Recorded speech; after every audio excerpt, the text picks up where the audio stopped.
Sizda ham xuddi shunaqami? Ya'ni bitta tilni o'rganganingizdan keyin yana bitta tilni qo'shmoqchi bo'lsangiz, ikkalasini adashtirib, chalkashtirib yuborishingiz mumkin yoki bir vaqtni o'zida ko'plab tillarni o'rgana olmaysiz.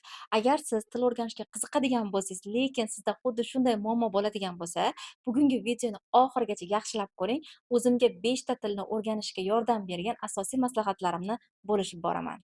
Islom Nuriyahmedovna 13 yillik tajribaga ega xalqaro ingliz tili o'qituvchisi hamda tilshunos hisoblanaman.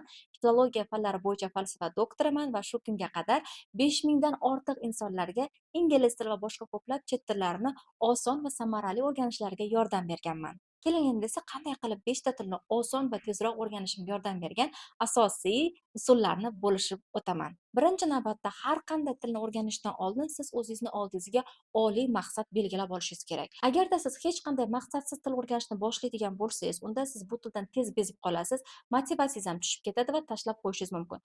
O'shaning uchun ham har qanday tilni o'rganishni boshlashdan oldin siz bu tilni nimaga o'rganmoqchisiz, albatta mana shuni belgilab oling. Sababi agar sizda oliy maqsad bo'ladigan bo'lsa, siz aniq bir vaqt belgilaysiz o'rganish uchun va mana shu vaqtda siz maqsadingiz sari olg'a qadam tashlashni boshlaysiz. Masalan, birinchi navbatda nemis tilini asosiy ikkinchi, ya'ni ingliz tilidan keyingi til sifatida nemis tilini o'rganganman va bu tilni o'rganishim uchun mani asosiy maqsadim bu chet elda o'qish, Germaniyada magistraturada o'qish bo'lgan. Ikkinchi tilim esa bu turk tili hisoblanadi. Turk tilini o'rganish uchun hech qanday kurslarga bormaganman, lekin turk o'rtoqlarim ko'p bo'lganligi uchun, Turkiyaga borish uchun, Turkiyada sayohat qilish uchun bu tilni o'rganish shunchaki menga juda ham katta zavq bag'ishlagan. Bu tilni o'rganishni boshlaganman va 6 oy davomida mustaqil o'rganish orqali turk tilida ham darajamni yutuga chiqarganman. Undan keyingi tilim esa bu arab tili. Arab tilini o'rganish uchun ham menda hozir oliy maqsad bor. Hozirgi kunda bu tilni mukammalroq o'rganish uchun juda ham qattiq kirishganman va hozirgi kunda ham o'rganib boraman. Xuddi shunday, agarda sizda ham oliy maqsad bo'ladigan bo'lsa, xohlagan tilingizni 2 barobar tezroq o'rganishingiz mumkin. Undan keyingi asosiy maqsadimiz bu albatta bizda reja tuzish bo'lishi kerak. Sababi agarda siz tillarni hech qanday rejasiz boshlaydigan bo'lsangiz, shunchaki bu sizda havas bo'ladi va siz tez orada tilni o'rganishni yig'ishtirib qo'yishingiz mumkin. O'shaning uchun albatta har doim til o'rganayotgan paytingizda o'zingizga aniq jadval, reja tuzib olishingiz kerak. Hozirgi kunga qadar ingliz tilini o'rganib boraman, chunki bu meni asosiy tilim hisoblanganligi, ya'ni o'zbek tilidan keyingi asosiy kasb tilim hisoblanganligi uchun hozirgi kunga qadar o'rganaman va tayyor reja qo'yib qo'yganman. Masalan, bir kunda listening bilan reading bilan shug'ullanadigan bo'lsam, qolgan kuni esa writing va speaking bilan shug'ullanaman. Uchinchi kuni esa vocabulary, grammatika bilan shug'ullanishim mumkin. Xuddi shunday siz ham o'rganmoqchi bo'lgan tilingiz uchun albatta reja tuzib olishingiz kerak va shunda sizda maqsadingizga yetish uchun 2 barobar natija bo'ladi. Uchinchi qiladigan ishingiz bu albatta o'rganmoqchi bo'lgan tilingizni hobbiga aylantirish hisoblanadi. Juda ham qiziq tuyulishi mumkin, lekin bu albatta 100% ish beradi. Kino ko'rishga qiziqqanligim sababli nimaga endi ingliz tilida kinolarni ko'rmayman deganda aynan ingliz tilida kinolarni ko'rishni boshlaganman. Bu esa menda speaking hamda talaffuzimni ancha yaxshiroq bo'lishiga, tezligimni, ravonligimni oshishiga ham yordam bergan.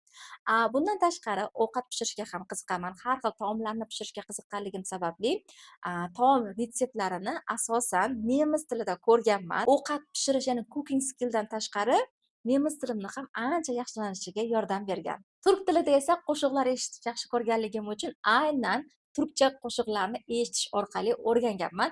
Xuddi shunday siz ham xohlagan tilingizni hobbiga aylantirishingiz mumkin va bu sizda o'sha tilni maza qilib o'rganishingizga, o'sha tilga bo'lgan qiziqishni yanada ham oshishiga hamda 2 barobar tezroq o'rganishingizga albatta yordam beradi. Keyingi beradigan asosiy maslahatim esa bu, agarda siz biror bir tilda B2 darajaga chiqmagan bo'lsangiz, ikkinchi tilni o'rganishga shoshmasligingiz kerak. Masalan, darajangiz B1 bo'ladigan bo'lsa, yana bitta yangi tilni unga qo'shadigan bo'lsangiz, adashtirib yuborishingiz mumkin.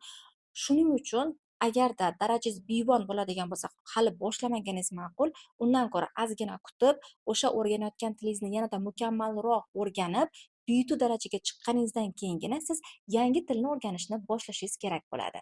Ko'pchilik o'quvchilar mendan so'raydi: "Ustoz, xo'p 5 ta tilni bilaman desa, qanday qilib bularni adashtirib yubormaysiz? Qanday qilib bularni bir-biriga chalkashtirib yubormaysiz?" deyishadi. Bu ham asosiy muammolardan biri aynan mana shu ko'p tillarni o'rganishga qiziqadigan insonlarda.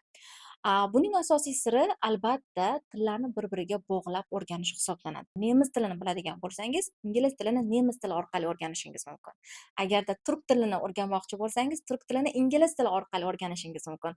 Xuddi shunday qilib tillarni bir-biriga bog'lab o'rganadigan bo'lsangiz, albatta til o'rganish sizda hech qanday muammo bo'lmaydi va ularni albatta bir-biridan adashtirib, bir-biriga chalkashtirib yubormaysiz. Agarda sizda so'z yodlash muammo bo'ladigan bo'lsa va yodlagan so'zlaringizni eslab qololmaydigan bo'lsangiz, aynan so'z yodlash bo'yicha va ularni oson eslab qolish bo'yicha zo'r metodika hamda texnikalarimni bo'lishganman. Bular bo'yicha barcha video darslarga ega bo'lish uchun asosiy Telegram sahifamga o'tib olishingiz kerak.